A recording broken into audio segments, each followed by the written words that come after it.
Welcome to the Connect Like Minds podcast. I'm the host, Sharryse. I interview people making a difference in their communities and in their creative spaces. Today's special guest is a motivational speaker and coach. Welcome to the Connect Like Minds podcast, Ashlee Marie. Yay! Hello. Hello, hello.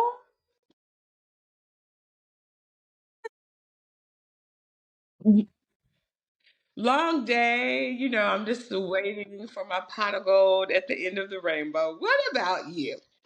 Man, I have so many things to do. It's like a forever non-ending list of things to do around the house, things to do with my job, things to do with my podcast. Do you feel that? I do. I actually have a notebook right here.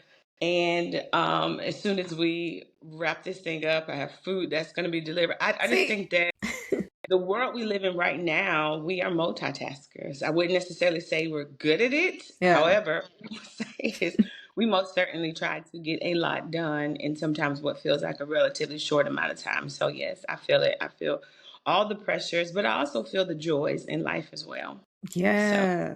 And speaking of joy in life, it is a pleasure to meet you a few months ago. You gave a great speech at that expo we went to in Jacksonville. Great yeah. job.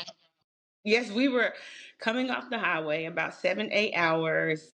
That day was quite an emotional day for me. Mm-hmm. And I will say that was the creme de la creme. There are some places that you speak that change your life. Mm-hmm. And I am always honored to receive invitations, but there's nothing like speaking when you feel like you're at home. And For so, sure. grateful. Oh Yeah. my God. Well, we can talk more about that later in the interview. So let's just jump right on in. Tell everyone where you're from. So I am originally from Houston, Texas, aka Fifth Ward. However, I'm located now in Jacksonville, Florida, in the Hmm. outskirts, Okay. and I love it. I prefer the country versus Okay. the city. So that's a little bit different from Houston, but I've been here long enough to claim Duval County. So I'll go ahead and Okay. claim Duval County. Cool, cool. Speaking of Texas, how often do you go back home? Sometimes I have the privilege of going every 6 months. Okay. This is my longest stretch. The last time I stayed in Houston, Texas, when I lost my grandmother Hmm. back in 2022, and I am really building up the courage to cross back into Houston. So I had the privilege of speaking with my grandfather every single day, and he's the number one reason why I would go back into Houston, Texas at this stage of my life. Okay, okay, okay. And so you have a whole bunch of family in Texas, I'm sure. Are you the only person that's in Florida? No, so my sister is located here alongside me as well, and then I have a brother that's located in ATL. So it's Oh, okay. nothing like having siblings. Whenever I make that back call, we call it, everyone comes running. So I'm always honored for that as well. We kind of slide in and out of H Town, Yeah. but most times we're here, Florida or Georgia. Okay, okay. Now, were you as bold and courageous as a kid as you are today? Like when I met you, I just felt all of that. Yes, I probably was much worse. This, believe it or not, is the most reserved I've ever been in my life. I have never ever met a stranger. And the beauty of it is, even as a kid, I was very rambunctious. I talk about that a lot in my book, Blessed and Bad to the Bone. And I honestly was bad as hell. Okay. So, yes, I was definitely very rambunctious. And then, something got a hold of me and my life turned around. So, this is the temperate version that you get to see Oh, of who I am okay. right now. But yes, I've always been this way. Okay, okay. How would you describe your childhood? One of the words you just used was rambunctious. So like how was your rearing? Like did your parents, had to like, give you a couple of whippings, put you on punishment? We received the most whippings in the century. If there was a book written on how many ways could you get a spanking, I think that I would definitely be ranked among the highest. I was very exploratory. I was Yeah. very I asked a lot of questions. I Mm, ruffled a lot of feathers. I challenged many things, and I really, really, really refused to accept the status quo as it was. Unfortunately, my siblings had to deal with a lot of that because most yeah. times they were my lookouts, right? They were the ones I was like, "Tell me when they're coming," and they were like, aren't you tired of getting, aren't you just tired? And I was like, I'm just warming up. That's hilarious, man. But I Yeah. think that type of personality is what helps you accomplish the dreams that you want too. It is. It's also what has helped me overcome some of life's most painstakingly difficult conversations Hmm. and circumstances, trials and tribulations. I find that most people are very timid, right? And we are nervous. I include myself in stepping out to do something new. And so, yes, I think my childhood was preparation, but there's nothing like getting a whooping in life. Man, It just could never compare to what my parents were able to do. Life has a way of it does, it picks you up, places you back onto that ground, and it really, if you allow it, you can make lemons into lemonade. And so that's one of my fondest memories growing up. You just take what you give in and you make lemonades out of it. So for sure. I actually was looking at my Facebook post a long, long time ago. You know how you look at your Facebook memories? And I actually yeah, said that in like yeah, 2009. And I just was wondering, what was I doing in 2009 yeah, to say everything that? but Yeah. everything but what I should have been. Okay. What was your dream job growing up? Was it to be where you are today, or is that something completely different?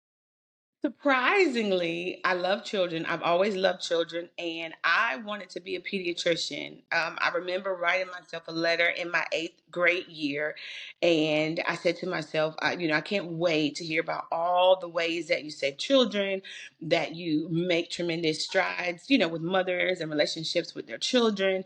And so, what ended up happening is I went to college and actually enrolled. I got accepted into nursing school and literally passed out. Okay. They said, you are supposed to be here to save lives. And I just couldn't hack it. I mean, I made all A's, Hmm. but I believe, so I have the heart and the soul of a nurse or a pediatrician, but I did not like everything else that came with this. So, yes, I do a little bit of that now. But anytime, blood enters into the scene, I gracefully bow out. I'm done. So did you like do CNA work back then, like while you were in nursing school? I've done it. Yeah. I've done it all. I think it Wow. was just something about those clinicals, something about your name being called.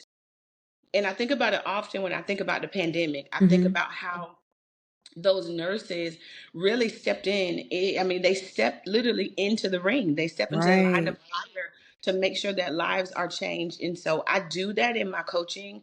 But as far as in real life, stepping into a serious situation like that, no. But I did. I did all of that. I passed my CNA license and everything.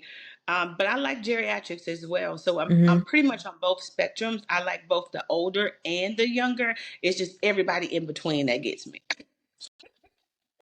It's everybody in between. Okay, okay. Yeah. That's Yeah. pretty cool, man. I feel like nurses, CNAs, like any first responders, they're real life superheroes and They they are. put their They life on are. the line every day. Not just during COVID, like you said, but every day, man. Yes. So shout out to them and shout out to you for even wanting to do it or have the heart to do it. Cause some people have, I wouldn't say that they don't have the heart, but I will say that they get in these fields just for money or not for the right reasons. So shout out to you for that. No. I'm saving a life. It takes a lot of courage, Hmm. and it takes a lot of confidence, Yeah. knowing who you are and being able to answer that call in the midst of adversity. And so you're right. I mean, it's a little bit like what you do, right? You showcase people's stories, and it takes courage and confidence to be on the other side of the screen and to be bold enough to ask people the hard questions. I find that most interviewers, keep it safe. But there Yeah. are moments where, in order to save lives, you have to be willing to dig and ask those questions and confidently walk it out with that person as they are sharing their story. So kudos to you as Oh, well. thank you. I appreciate that. See, that's that motivational speaking slash coaching going on right now. That's what that is.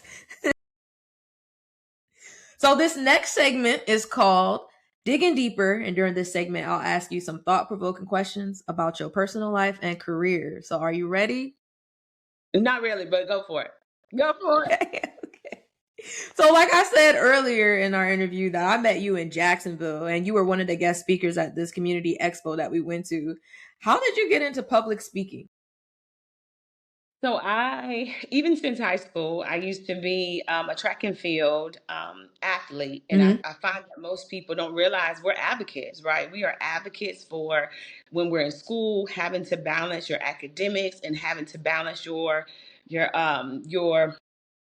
expertise, right? Most Yeah. times people look at athletes that way, but we're very masterful and skillful at what we're called to do. And so in outside of my time being an athlete, I would have plenty of opportunities to just speak into the lives of children, other people who wanted to be, motivated. And at that time I did AAU.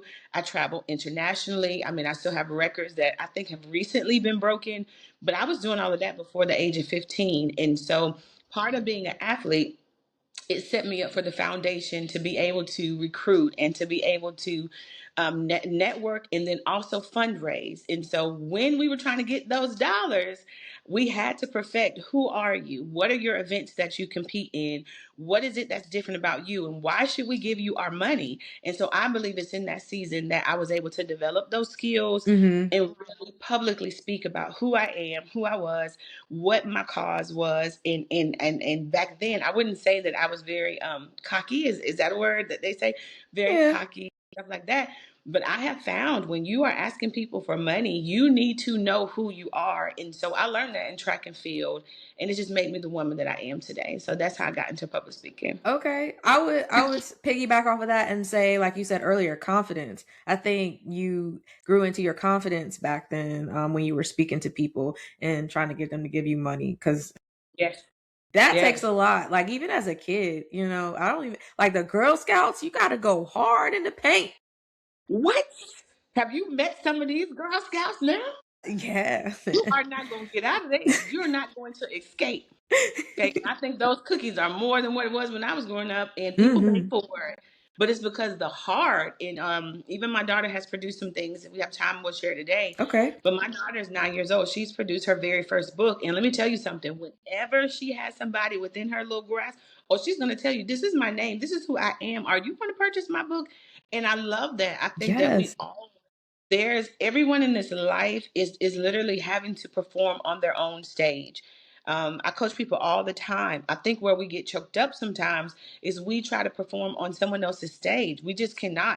The lane that is curated, especially for you, that is what you're going to do amazing at. That is what you're going to do awesome in. And in that, you can build your confidence. It does not matter how old you is, 85, 105, because people do live that long, or if you're even just 5 years old, you can do anything that you put your mind to. And so I piggyback on what you said. Yeah, for sure. And then we're living a capitalist America, a capitalist Yes. country, and so capitalism is king, and you have to be able to do those things for real. So I definitely agree with you. What's your advice to someone who wants to be a motivational speaker? I think if I had to do it all over again, I would really hone in storytelling. I find that most people who want to be speakers, there are different lanes that you can take. Some people want to speak because they want to educate. I choose to speak because I want to empower. And I find that if you're going to open your mouth, like my grandma used to say, you better make darn well sure you have something good to say. I find that a lot of people who are speaking, they haven't yet captured what is that one story, what is that one life-changing milestone that happened to you, that when you speak you can move an entire room. When I speak, I try to focus on that. I do not make it about me. I make it about the lessons that I have learned and accumulating so many lemons. Some of us are born into lives that we never want to speak about, right? And so when we think about taking the stage and telling someone how they overcame domestic violence, or telling someone how they overcame some type of a financial trauma, or telling somebody how they overcame loss and grief, just like I shared my story with you before Right. about not going back, right? That is going to relate to so many people and change their lives unapologetically. And so for those that are looking to enter into public speaking, really get comfortable sharing your story. Find 4 or 5 different ways to share the same story. I go live every single day on social media, and I literally tell the same story the exact same way. differently. So I don't know if that makes sense, but I do. I talk about being a woman who was on the run over 3 years ago, and now that same woman is on the run after everything that I was called to do. It's the exact same story, and I've just found a better way each and every day to share in a way that's going to motivate other people. So that would be my best advice to them. Definitely motivated me, man. How did you become a coach and what services do you offer people? How did I become a coach? So I have my very first product was body butters, and my daughter, which is my oldest daughter, she came to me and she says, "Mom, I just want to let you know that I know you think you all of that and everything, but you actually suck at listening. You are a horrible listener." And so I end up enrolling but let me say this, thank God for these children who also are very rambunctious, because there are things that happen that children are very quiet about. And I agree with her. I think that as parents, we need to do a better job of listening, even if that means that you have to learn a new language. And what I mean by that is the language of your child. We have to get to a point where we know our children so well that we hear them. And I can agree with her. I sucked at listening. So I enrolled in a coaching program. That coaching program taught me pretty much like coaching, it is you being on the other side and allowing someone to pour out their heart to you, not to interrupt them, not to interject, not to immediately start giving them solutions for how their life got there. It was making them feel seen, making them feel heard, and making them feel justified no matter what choice they were deciding to make. So that was my very first business. Most times people say, what is it that you do? What are your offers? So I offer the body butters, but most times I send those out to my current clients. I have business coaching, but more than business coaching, I coach people on their life. I find that you don't ever want to build a business that you end up hating. And I find so many successful people doing that. They quit their 9 to 5 and then they find themselves in a business every single day that they absolutely hate. And so, what do I do now? I'm more of a life and a leadership coach. I am the woman that most women and men, I have men as well, who come to me when they're at a crossroad in their life. They're in a level of transition and they need to have insight or directive on what's next in their life. And so I do that through my coaching services. Right now, I am building an entire community on school, because people need to be seen and heard. They need to be in an environment where they can say what needs to be said and walk away not feeling judged. And unfortunately, I mean, even in coaching programs and masterminds, I've been in $1 million masterminds, and people just don't feel like they belong. Even if they pay to get access, they Hmm. need to be in an environment where their words are going to be valued. And so those are just some of the things I do in my fun time. I write books. Most recently, I have my daughter's book. I'll share it here with you. We just did our very first children's book. Which Nice. Quiet War Between Us, which is on Amazon. And then I have two other books. I'll share them really quickly. And then we'll jump back. But no, I think for people who want um, to know what's next in their life, Hmm. they need to be willing to do something they've never done before. And so at the height of the season of my life, I wrote Blessed and Bad to the Bone. And then in the next year, I followed it up with an anthology, which is Mercy Through the Madness. And so I gave myself an outlet. When people ask me, what do you do? What are your offers? How can people invest in you? Most times people will find me on social media, sharing my story. And then those who decide they want to take it to the next step, they fill out a lead form or introductory form, and we talk. I listen to their heart before I ever pitch or offer.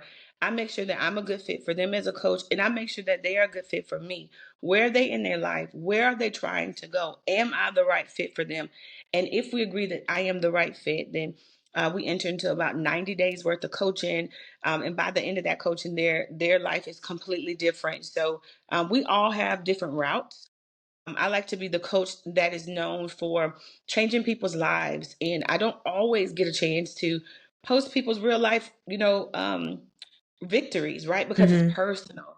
But the work that I do changes lives. And so that's what I say when most people say, what do you do? And what do you offer? And how can I work with you? I love life, and I have experienced quite a few transitions.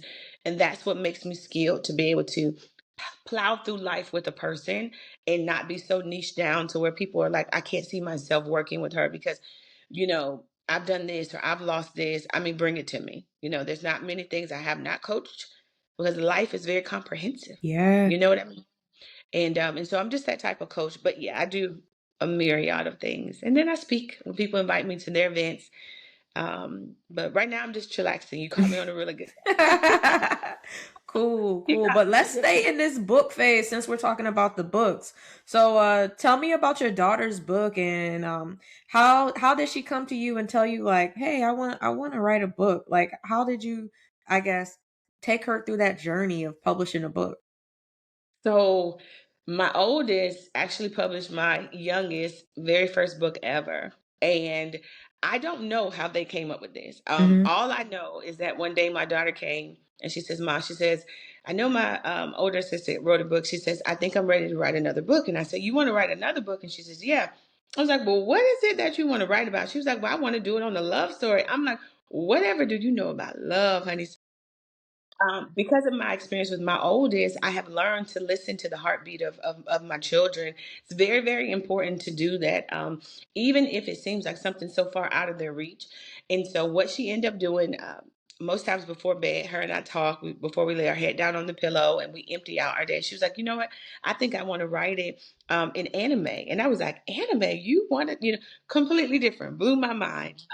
And so she began giving me a little bit of the details, the characters, walking me through things. And here recently, actually this morning, we pre-recorded the audio version of the book. And I think as a mom, sometimes we want everything to be perfect. And I just think that we have to get to a space where we let these kids be kids. Like, I'm not saying that perfection isn't important. It is. In the business world, we want everything to be perfect. There were some words that she read over, that she stumbled over, but I just find that as a mom in love, we have to let them, right? Mhm. Let them be who they are. We have to let them discover life on their own terms. I'm here to guide her through this world.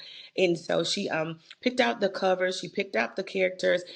We went into a couple of these tools, and she talked. She got her cell phone. She talked into I would say kind of like transcription.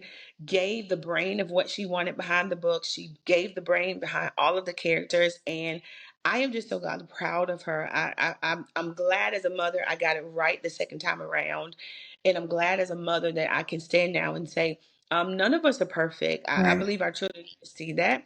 And so we went not too long ago, picked up her book. I captured all of it for her, and now she's telling everybody. She gave a dedication to her bestie, and we need people in our lives like that. So first and foremost, it was her oldest sister. She has some of that capture in the audio version. She loves Before her you move absolutely. forward, how old are the girls? How far are they apart? 9 years. So I have a daughter that's under 10, and then I have a daughter who just crossed into 18 years old. Okay. I do. I do. I don't look like it. No, you I do. don't. You I, don't. but I do. She's entered into the world of adulthood. And when she pushed publish, she was the first one she reached out to. She was like, this is, I did it. I did it for you. And so this is a mom. This is such a proud moment for all of us. So yeah. Yeah, that's Yeah. awesome. Well, since we're talking about motherhood, you said Okay. that, you just said that you got a second chance to start over again. Did I hear that right? I did. I did. I did. In what I did. ways do you feel that way? I think sometimes as moms, we have a vision for our children, and we have an outcome that we desire for them so bad. Sometimes, for me, I feel like I definitely was blinded on some levels.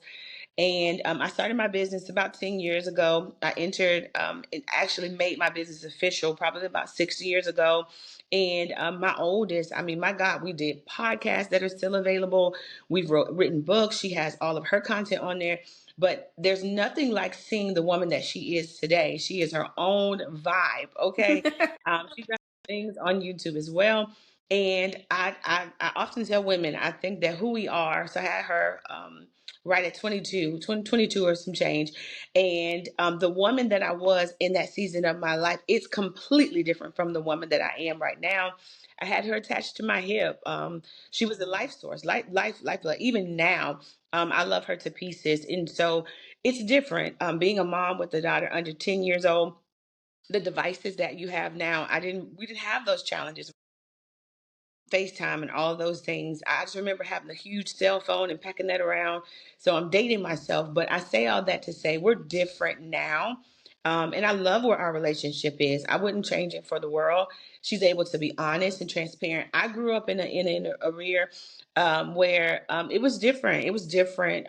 You did as they told you to do. Right. The relationships that I had and the relationships that I desire to have with my girls right now, it's like, girl, you're gonna tell me everything. Tell me where it's.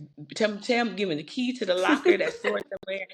I am not going to judge you. I am going to love you with everything that we've overcome and been through. And, you know, my girls have seen me go through a lot of transitions. Right. So I am privileged. If you ever hear, even in the beginning of my book, I dedicate that book to my girls because there was a season of my life where I thought I would not be here. And so I never wanted someone else to tell my girls who I was. And I poured my heart out because I wanted them to know no matter what, Mommy's gonna fight as hard as I can fight, and I'm getting to the end of that thing, and I'm gonna see victory.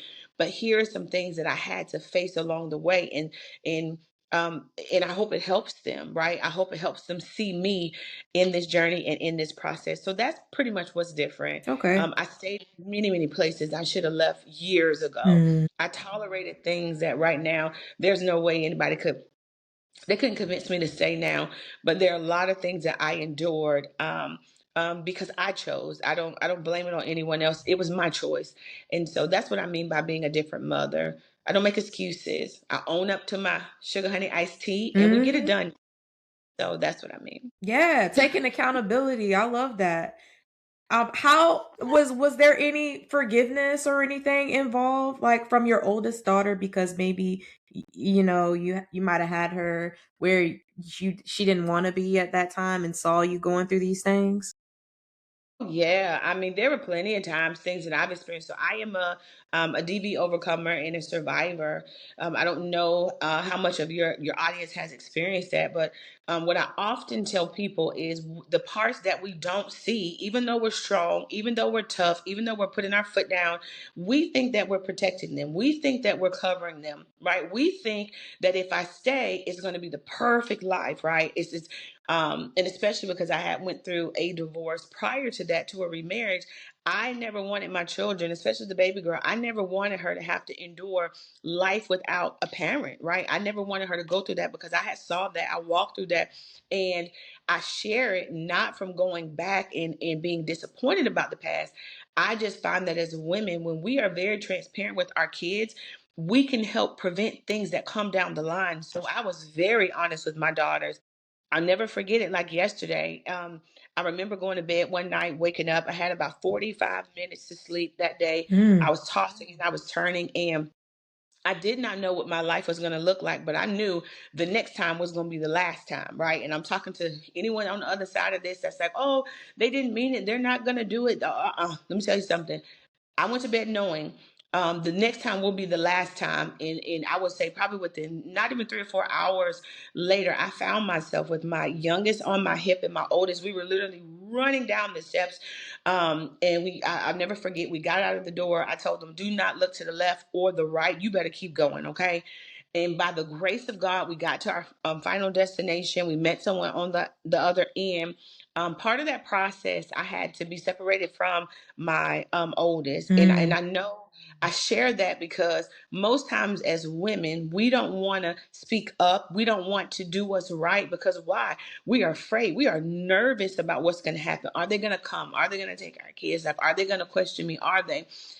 Where I'm at in my life right now, I am woman enough to say that I stayed longer than I should have. I am woman enough to admit that what I considered as strength was truly weakness. It was. Sometimes we stay and it does more damage than it does power for our children. Now, one day I'm sure she'll stand up and tell her story. It's not my story to tell. Mhm. It's not my baby girl's story to tell, because each of them watched. How do you watch your mother endure and go through these things? Um, and live to tell about it, right? I thought there would be a season in my life where they would have to be standing up and taking a podium and speaking as to who I was.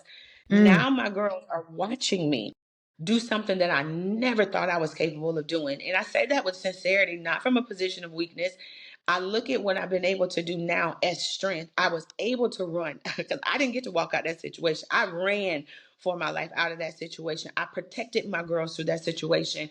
And now I can stand in front of millions and say, if this is you listening to me, you are not doing them a favor. Okay. One of the most serious times they say is when you are trying to get outside or away from your abuser. That is a window of time right there where you literally see your life flash before your eyes. And so your children are watching you. Okay. My baby girl can do what she does right now because she's seen a mother rise in the midst of adversity. My oldest can do what she's doing right now because she saw me rise. We have all had to endure things that I tell people it's unspeakable. Sometimes you feel like it's unforgivable, but nevertheless, all of our relationships have been restored. And so I speak life into any woman and men too. They say that even men experience that. So Yeah. it's not just women. There are women who do that to their husbands and their men. And you ask, if they love me, why would they do these things? Right? Why, if they love me, why would they continuously do these things? But if there is someone on the other side of this and they want to see a woman who has rebuilt her life, I had to do it 3 times in 1 year. I have experienced homelessness. I have experienced car repossessions. I have experienced someone taking my car. I have experienced grief. It just seems like every time I went to pick my head up, it was coming back down. Every time I went to pick my head up, it was coming back down. But I never stopped the process. I kept going. And so I just think that yes, there's a lot of restoration that happens, and people don't get to talk about it. It's why we stay, right? We don't want the people come and get our kids. Right. But I am so forever grateful in the woman that she is right now. In that time that we had apart, I am forever proud of her in ways that I tell her every time I get a chance to see her.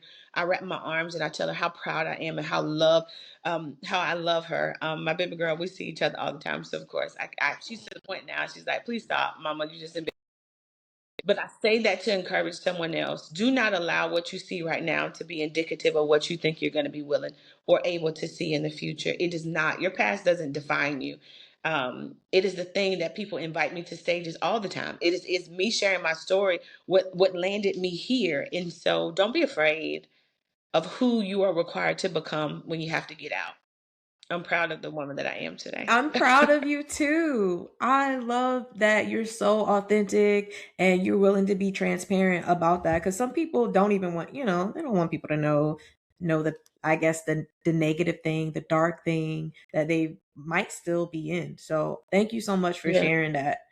And speaking of domestic violence, what are some ways that you've been able to mentor women who've been in it and they're out of it, but they might not still understand the red flags that are presenting in their lives?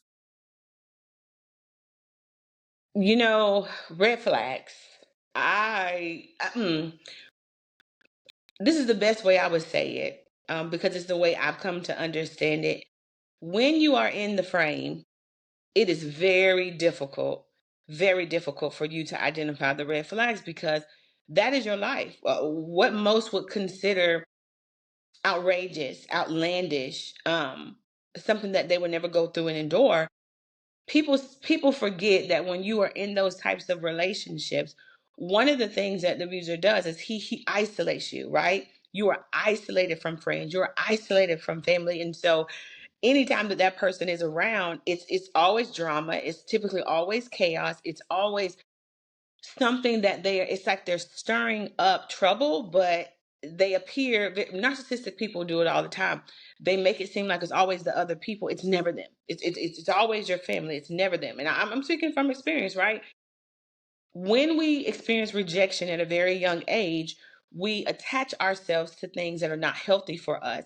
So what the world typically sees, you say as a red flag, to us, that's love. He's always there for me. Doesn't matter that he's always there for you if he is the person that is causing you to be in the chaos. Mhm. He's always the hero in the story. I'll give you an example. I share it with most people all the time. Mhm. What difference does it make if he's the person that slit your tires? Mm. Right? We don't think about this. What difference does it make if he's the person that took all the gas out of your car? What difference does it make if that person, and I'm trying to give you the red flags that the world would say, well, why in the world? We don't think that the person doing the most harm is the culprit. We are looking everywhere else. We're looking at friends, we're looking at families, we're looking at coworkers, because most times those are the people that are saying, "How did you not see this? You didn't see how he, usurped you. You didn't see how he gaslighted you." No, we in the beginning, I don't believe we do. Mhm. What's my advice to women who see it now? Because there's a 3-step process. Sometimes you don't see it. Other people are the ones telling you, right? So you lose friends, you lose family because they're like, "I would never do this." And I don't wish this on anybody, okay? Until you lived it and went through it, I don't think that we should be telling people, "If I were you, I wouldn't endure." You really don't know what you would endure. And just because we don't get to see your life behind the veil, you don't have a right to beat people up, because again, if you're the one doing that, you are doing just what that person wants. You are tearing that woman down or that man down. You're tearing those children down. When most times when we do choose to tell somebody our story, the things that I've seen women do, like pick up the phone and call all these people and send them to the doorstep, give yourself grace, because the world is not going to understand something that they've never endured. The one thing that I had to learn to do was, from a financial standpoint, when I coach women, I talk to them about their finances, because again, that person is involved in every facet of your life. Mhm. I mean, everything from, doctor's appointments. He knew every person that was involved in my life, he was involved in their life as well. And so when we did make the decision to run, I remember him going as far as calling the telephone company. Oh yes, honey. Mm, mm, He was mm, concerned for his life because I was not reaching out and I was not communicating. He called the telephone company. So there are some people, workers, HIPAA violations. These people go to lengths. What we look at as me getting out, I can look at it differently, because obviously it's a red flag now. But just think about it. If this was a different type of a situation, we would think that that was very mighty. It's very, oh my gosh, he's a mighty man of valor because he loves me that much. If something happened to me and I went off the map, he's gonna call everyone. He's gonna do wellness checks. No, boo boo. That's not. That person wants a level of influence in your life. I even remember going to my jobs with my coworkers and stuff. So they constantly put you in situations where I tell my best friend all the time, I can remember times in my life when I was building my business and they put bricks in your backpack.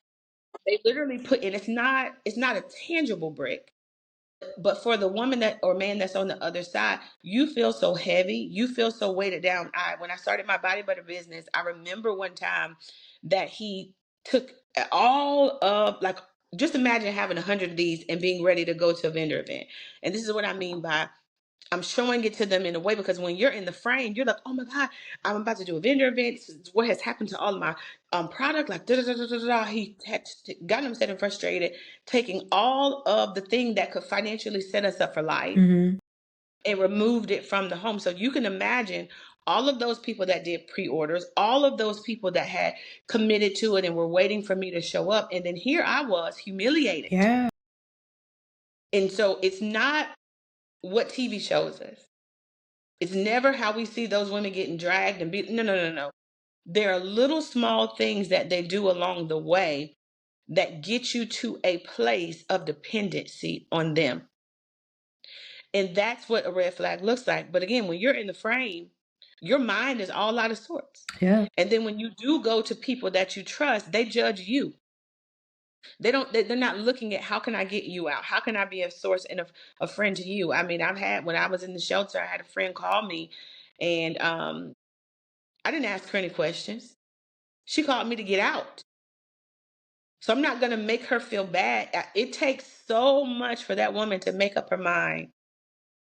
Don't beat her up when she gets out of it. She's already been beaten up, Right. So that would be my words of wisdom. I think families sometimes can be the most judgmental.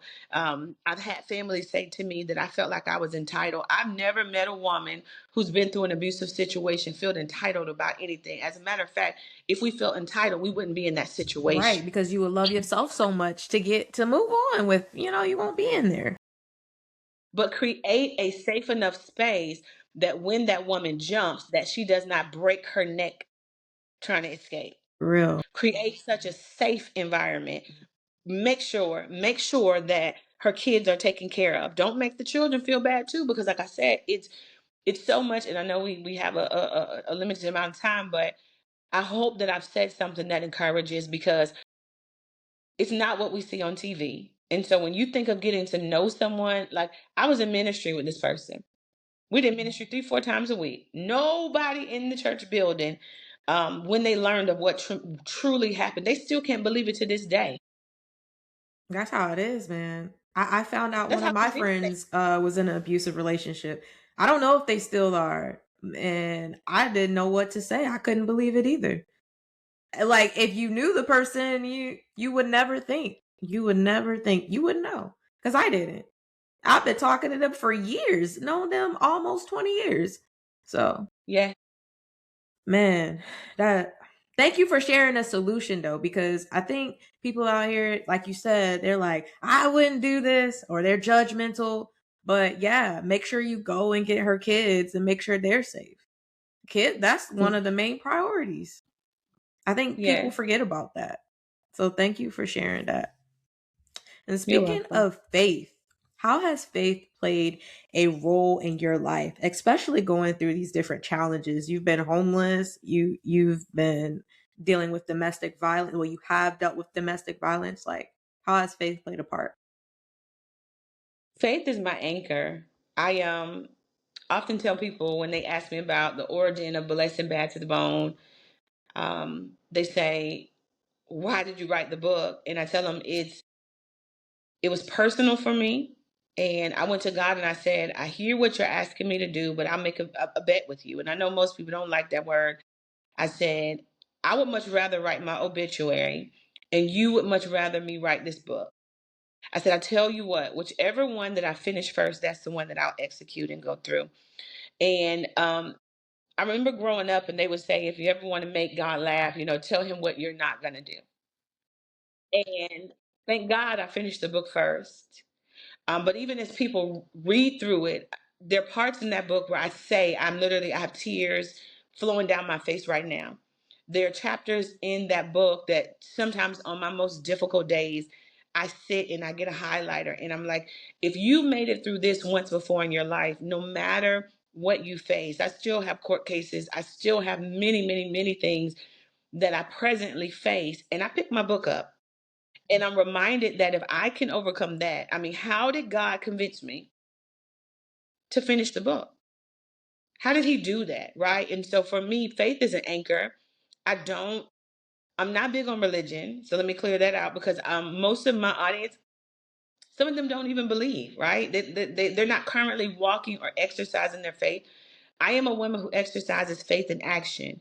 It's not always pretty. Hmm. Sometimes it looks ugly. It looks like 20 minutes. I mean, I had to make 3 phone calls today, to be honest with you, to prepare my mind for this podcast. It's not easy stepping back into a season of your life where you were not as strong as what you are right now. Faith for me has anchored me. It is what floats me on the days where I beg God. I begged him to jump.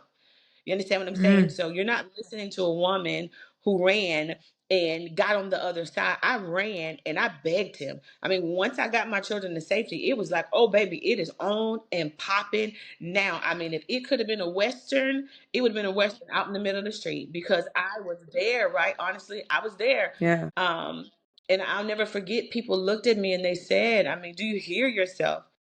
Do you hear the way that you're speaking? And so I've learned to live for my daughters, Hmm. right? And in this process, eventually I'll live for me, right? But there was a huge part of this where I just believe that God, I won't say he blinded me because, people don't like to hear that too.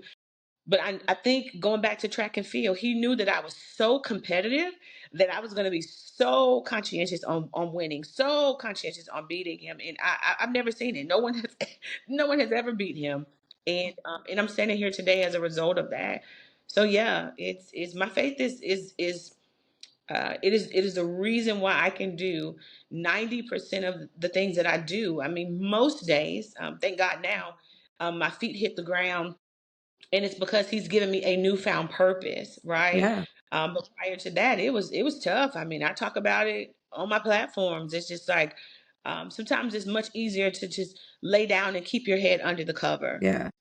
than to face the weight of the day. And now I'm a woman that wakes up every single day, and I'm like, call me because I'm the woman for the job. Okay, I am coming. I am coming, and so yeah. That's what faith in action looks like. It really For does. sure. No, you said you're not religious, so I think this is a cool question for me to ask. What's your opinion on people claiming to be Christian, right? To follow Christianity, but choosing not to go to church? I mean, someone asked me today if I go to church. If I'm completely honest, I have not stepped into a building in a minute.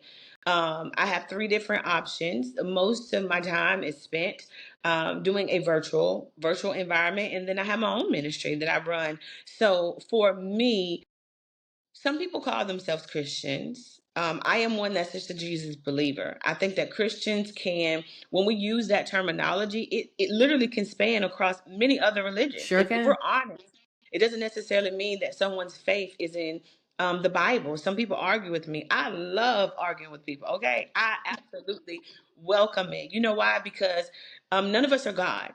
And so when I say relationships, there is a creator and we are the created. Not any one of us created ourselves. Hmm. And so sometimes people are just get caught up and I don't read this version. I don't read. I'm just like, but do you know the one who created you? Can we find a middle ground? Because you're right. I don't. I don't know. I think I would get an F in church attendance. But whether or not I can pray the heavens down to earth, I can get sugar honey iced tea done. And that bothers people. They're like, oh, she's as saved as what she said. I don't care. Most people's lives are changed because I don't come on this platform to say that I'm perfect. I am an imperfect being serving a perfect creator. And that's Hmm. I agree with you. I think church is not a building. Church is in your heart. It's your relationship with God. It has it has nothing to do with the building. You can have church in a car, outside in yes, a tent, yes. but I don't know. I think it's been indoctrinated within like Pentecostal or like the Baptist churches, especially in black Totally, communities.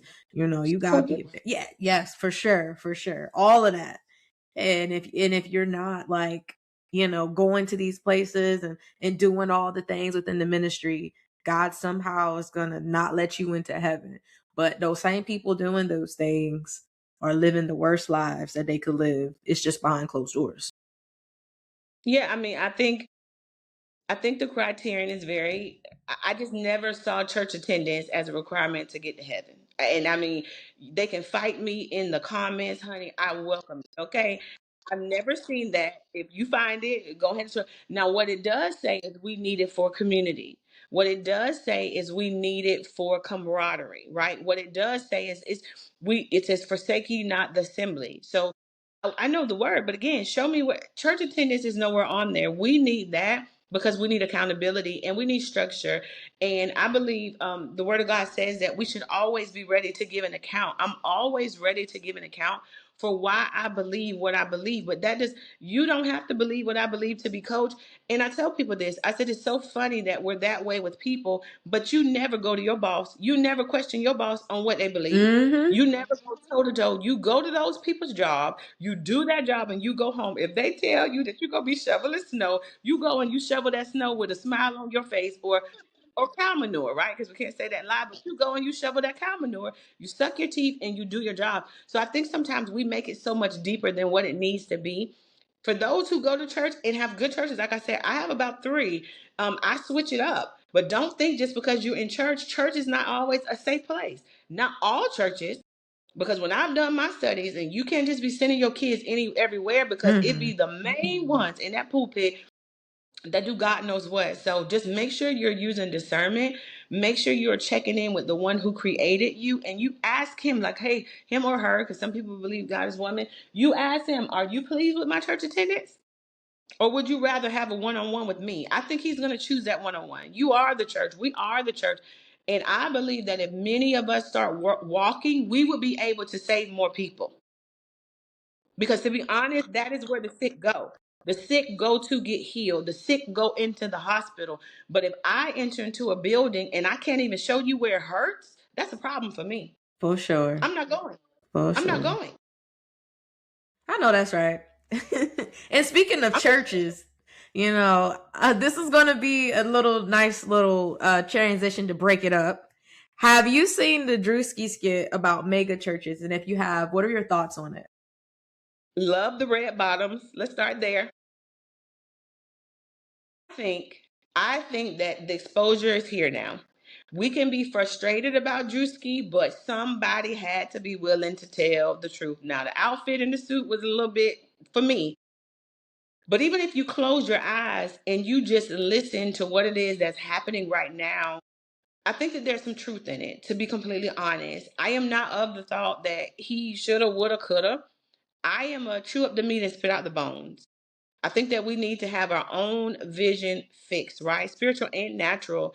And we need to stop being so judgmental because somebody has to say it. We've sat up into too many pews and watched God knows what and refused to change the behavior. And so we will change when we're ready to change. That's what I stand on. That's what I believe. But, I mean, I'm interested. You tell me your thoughts. I think that a lot of people say he was mocking God, and I didn't think he was mocking God. I felt like he was mocking people who are making a mockery of God. And I think that he he was basically shining a light on some of these people whose heart is not right. Like their heart just not right on the inside. And they do care about the designer clothes, and they do care about the riches, and they're using God as a platform to make all that happen for them. They're not necessarily, like I said earlier, living the life that they believe, or they think everybody should live if they're going to be presenting as a Christian person. Those are my thoughts on it. I don't know if all people in the church house are Christian. Oh I yeah, don't for know. sure. I don't know. I done met So some of the meanest people in the world, the most judgmental people, and they go to church every Sunday.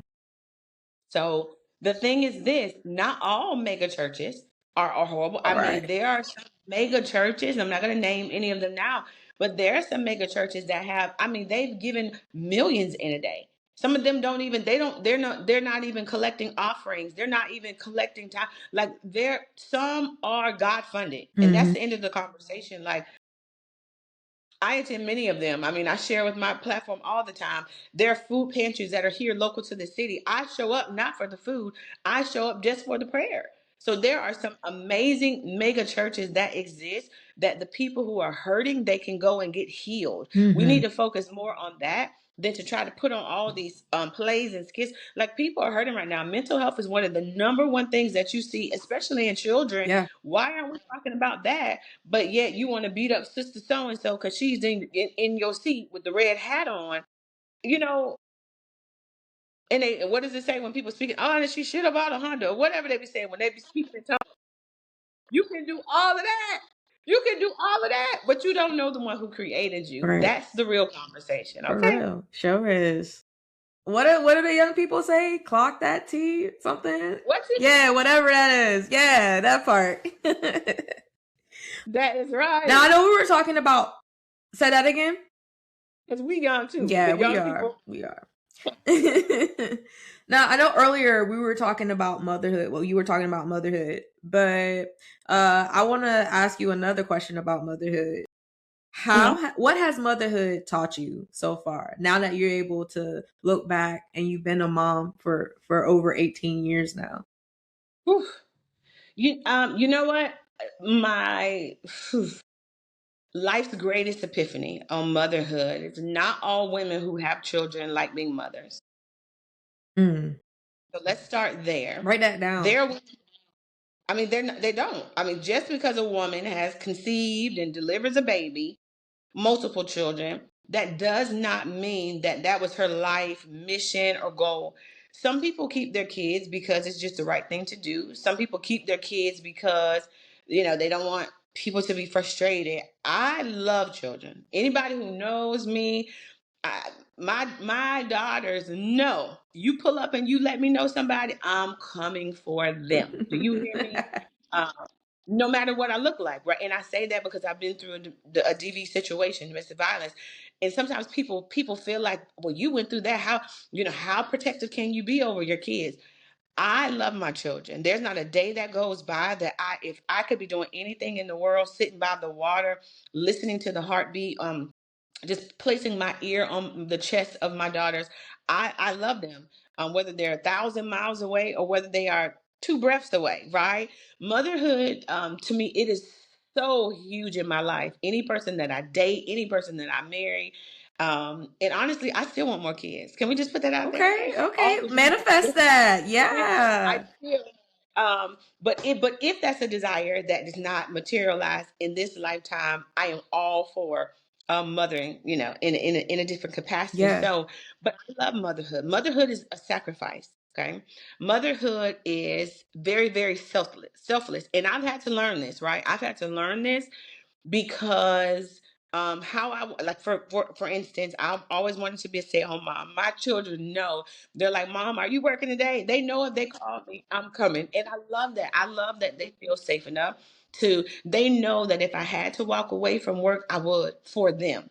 They know that as holidays and different things are approaching, that there's nothing that I'm ever in life going to put ahead of them. Not my clients, not business, not a marriage. And those are just some of the things, like I said, I've had to learn that. So Mm, it's not all of the googly eyes types of things in the scriptures. It's in the quiet moments where your children are really hurting. Can they depend on you? Can they rely on you? Can they call you and know that no matter the most horrific thing that has ever happened to them, or the thing that they've done to hurt somebody else, do they have the confidence in you that they can come to you and they can be honest and they can be the entirety of who they are? I never wanted my children to feel like they couldn't be who they were with me. And I've had to take classes. I've had to be trained, even as a mother who loved kids, okay. right? We still have to figure it out because, like I said, I'm reading some parenting books and they say after your child turns, especially teenage years, honey, parenting is over. Okay. Those children have a mind that's made up, Yeah. but then I have a job to do as a mother to guide them in this process. It's not a cookie cutter type of a thing. I want you to be a macadamia. They like, I don't even like macadamia Right. nuts. Okay. I'm like, what about, and then 1 week they may be chocolate chips, right? So we have to love them as they are. And our kids come in all different shapes and sizes. And so, yes, motherhood is my banner. Any platform that, and actually the proceeds for my daughter's book, I put that on there. I'm a mom on a mission. I am a mom that is on a mission for my daughter to see the fruits of everything that she's endured. I want my children, baby girl and old, just alike, to know we did not have to endure this for no reason. Hmm. We went through this thing, and we're going to come out and we will be graciously rewarded for the things that we've had to overcome. And Amen so, to that. motherhood. Okay, okay. Where do you see yourself 10 years from now? Oh my gosh, I would say sipping a cold drink on an island somewhere. Okay. I feel like I was sharing with a friend earlier today. I've always wanted to live abroad. I have always, and now I'll be in my golden years, 10 years from now. So I've always wanted to live abroad. I see that I for you, feel by the way. I can totally see it. okay. Literally celebrating. I This year I want to start doing retreats, right? It's my very first pray and pour that I led this year, and we had such an amazing time. And I was like, you know what? I think we should pull up and do pray and pours throughout the nation. I believe Yeah. that people are hurting, but not just hurting, because I don't only want to concentrate on on hurting. It's just more like inner healing. And I think that some of us out here, we need a space and a sisterhood where I can pull up and be like, meet me in Jamaica. Okay, I want to be able to pull up and say, meet me in Rio, right? Meet me Yes. in Bali, in Thailand, and maybe the world will look different 10 years from now. Yeah. I don't know. I don't know if we'll have flying everything, right? For sure. But if so, even better. I want to live a life, and I've always wanted this. I think more than anything, after what transpired, I've always wanted to live a life that, no matter who came into my company, who came into my circle, I've always wanted their life to be better. And so that's what I aim for right now. 10 years from now, that's what I would want. That is the type of legacy I would have wanted to build. And I never wanted to be, just like you mentioned with church, I never wanted to be someone different on Sunday than I was Monday through Saturday. Mm, I want anyone who comes into my circle, just like when I met you, I want this conversation to flow just as when you met me. right. Nothing different, not coming on here acting like I don't know what you're talking about. I know what you're talking about. Okay. And we need that, Yeah. right? We need more laughter. We need more healthy, safe places where we can show up as we are, even if we toe up, Yeah. okay? Country, toe up from the I'm from the country. I'm from a place called Pocomoke, Maryland. It's on the peninsula, right by like it's like 2 hours south of Baltimore. You ever heard of that? No, I've never You heard of should go that. there I know one a lot of day. people. It's near this area called Ocean City, so the beach is right there. So I've always grew up by the water, and but it's a Okay. very country area where I'm the part where I'm from. We only got like maybe 2 or 3 stoplights, one Mm. Walmart. There's only one other place when I think of that. It was Panama City, Okay. but it's it's where people go now to celebrate for spring break and type things like Well, that. maybe But you should yeah, go there and have a pray and pour. Pull up. yeah. Well, I We need to can pull pull up up. together. Let's Yeah. get it. Yeah, All right. You ready for some games? I love All right, games. all right. This next segment is called uncomfortable questions. And you have to Mm. choose either or, well, one of the questions that I ask you and then explain why you chose it. And you have to choose one. You don't get to not choose either. So, all That's fine. right, all right. So, cash or credit? Credit. Why? Other people's money is always more. It just seems like it's better. If we could be, I mean, this is not for the creditors. If you Google me and like, no, but yeah, credit any day. Swipe, swipe, swipe, swipe. Okay, okay. Motivational speaking in person or motivational speaking virtually? In person because there's nothing like seeing a person's life changed in person. Okay. Mortgage or rent? Mortgage any day. All right. Why mortgage? Ownership. I mean, I know people argue all day long that you don't really own it because I'm telling you, first of all, when you pay rent and you late by 3 days, they put that notice on your door, and so the process starts much quicker. Mortgages, to me, I do feel like it's an inheritance. It's something that you can pass on. I've had the privilege of owning a home before, and it just was much beautiful. I think that it is a wealth asset that you build, and it's we want to do it in entrepreneurship, but how about owning a home, selling that home, and getting a six-figure check deposit into your bank account? How Bingo. about that? Bingo. Married or life partner? Marry, honey. Okay, I'm ready. All right, manifesting that. We got a whole bunch of things you manifested today. We got more kids. We got marriage. What? My ring. Do you hear Yeah, me? I Yeah. hear you. I have a homegirl. I'm not naming my homegirl, but I got a homegirl. We every time I talk to her, I'm like, "You get married yet?" Because That's she it. really wants to get married, like so bad. Yeah. I'm a whole experience, okay? I'm a good thing. And it was like, yes, yes. Yeah, you're a good thing. So if any young men out there are looking for a wife, hit Ashley up. Hit her up. DM her. Tell her he want to be coached to be a husband. So Yes, come through. Come on through a lot. No, I'm just kidding. We're serious, but we're kidding. But that's life. You get what you ask for. So go ahead yeah, and put that thing out there. We're ready, yeah. baby. College or entrepreneurship? Still, mm. So I'm a mom, Yeah. and I'll give it to you from a mom, and then I'll give it to you from personal. I probably for myself, entrepreneurship and no college. I wasted a lot of time and did God knows what, had no business doing. Though entrepreneurship does teach you a lot. Yeah. And for my daughters, I give them a choice. It's their choice, but for me, it would be entrepreneurship all day long. I would just do vocational skills. Okay. Cool. Um, last one. Cake or ice cream? Both. Just kidding. Um, cake.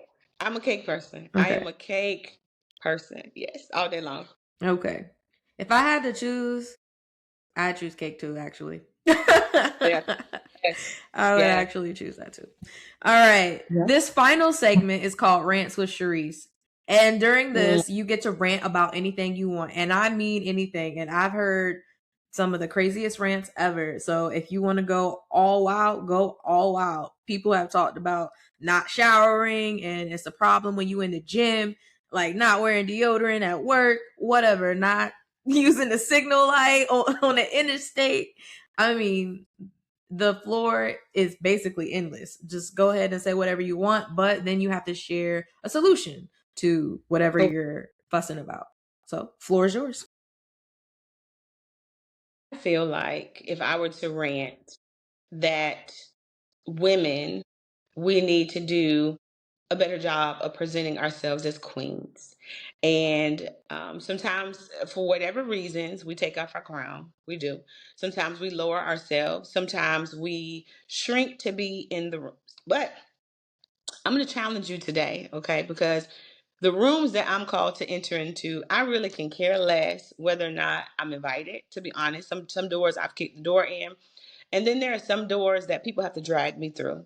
I don't care how you get in the rooms. You need to get out of whatever situation and circumstance you are in right now because you are worthy. You are worth it. I love you. I don't even know you, but I just feel like those words carry power. Mhm. And stop allowing people who don't see themselves as kings to treat you like anything less than what you are valued at.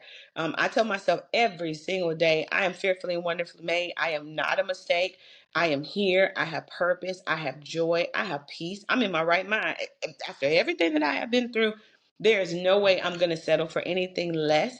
And I'll tell you, like I heard somebody else say, there's no reason why we should be crying over somebody's son sitting on the couch. Okay? He's on the couch, honey boo boo. Get yourself up and get busy doing the things that you are called to do. And I'm going to say it the way she said it. I put my beacon out into the atmosphere. I will be found, but I will be found doing the work that I am called to do. I will be chosen. And the one that chooses me is going to see my absolute value. He's not going to wait. He's not going to give me every excuse in the book as to why he's not ready and how he cannot step up. He's coming. And when he comes, I'm going to be more than ready. Do you hear me? I I'm hear going to be you. ready to slide. I'm going to be ready to go in. Make sure you're taking care of your skin. Make sure you're taking care of yourself. And mental health is a part of that, ladies. You do have the right to welcome in good, even after you've experienced nothing but horror, nothing but bad, nothing but trauma. But understand, if you want something different, you got to be willing to get up from where you at right now. I want something different. My criterion is so different in this season. I didn't want to rant about entrepreneurship. You want that? Read about me, okay? I've done all those things, but I in relationships, that is where a lot of us struggle. Yeah. And that is where a lot of us accept less than what we deserve. I want you to get a sheet of paper. You need to be writing at least 5 to 10 things that are absolutely amazing about you. For one, I told Sharryse, my hair is natural. Okay. So with or without all of this, honey, my hair is flowing down my back. My skin, whether I have makeup on or not, it is glowing. Okay. Not because of what I put on the exterior, it's what's on the inside of me. And number 3, your voice is your power. Do not ever let any man, any woman, family, parent, cousin, anybody, coworker, boss take away your voice. Your voice is your power. And even if you cannot speak, write it. Even if you cannot write it, what type it, okay? So get it done. I am Coach A. Marie. That is my rant. I hope that your life is forever changed. And I'm sending a little kiss to my boo. Oh, that is so cute. He caught it, girl. He caught it. He caught it. Before you go, can you please share your website and where people can find you? Please share the name of your books and where they can get your books at again, and your daughter's book as well, and your social media handles. Okay, so I'll do the book first and then the social media handle. So this book is going to be available. It is The Quiet War Between Us, and it is by my daughter, Nevaeh. You should be able to see it, Mm-hmm. hopefully. That can be located on Amazon, though she is going to be recording her own audio version. So if you connect with me on all social media handles, it is A Marie Talks or Ashlee Marie, and that's Ashlee, because most people spell it with a Y. It doesn't have a Y. And then Marie. That is Facebook, Instagram, even if you go as far as LinkedIn. TikTok is normally where I am at 9 p.m. Eastern Standard Time. And I'm going to be setting up a TikTok shop, y'all. So you just better make sure you come and support me. Oh, for The sure. second, Blessed and Bad to the Bone. And if you just type that in, it's by Ashlee Marie. You should be able to find that one as well. And it'll be on my link tree because you know they tell you not to send people through the website. You send them through the process. So if you guys go to my link tree, which is username is A Marie Talks, but if you go to my socials and click, it'll tell you where to go. And then this one is Mercy Through the Madness. And this is for all of those that want to read about powerhouse women who have overcome the unspeakable, right? The things that they tell us to be quiet about, to never tell nobody about, okay? But all 4 or 5 of us took the time to share our stories, and we want you to be encouraged. And so those are my books, my social media handles, and a way that you guys can get in contact with me. If you find that you need a virtual prayer request, that is a touch point. You just go to my link tree as well. It's going to be the top icon, and fill out a virtual prayer request, right? I will pray over you. I will customize it and reply back to you. Yes, me, not the bots. I personally read over every prayer request because prayer is very important in this season, and you feeling like you are seen and heard. And so those are my handles. Okay, and her handles and all those things will be on the YouTube video when we air this. So make sure you look down the bottom, and it'll be down there for you guys to check on as well. In case, you don't want to go to social media because some of y'all lazy. Exactly. Yes. But thank you so much, Ashlee, for coming on. I had so much fun with you today. I feel like we had too much fun, but you What? know what? Never. We need to be able to laugh. I wanted to laugh. If I had milk, it would be coming out of my nose. My belly right now is overflowing. So I appreciate the opportunity. And when I first met you, I was so nervous. I know I probably didn't look that way. I No, was you like, didn't. I'm glad I gave you my yes. So Thank you. I'm glad you did too. Oh my God, I didn't know you were nervous. yeah. She does. But you know what? I think you did a phenomenal. You did great. Thank you so Very much. tasteful. I appreciate that. And thank you for listening to Connect Like Minds.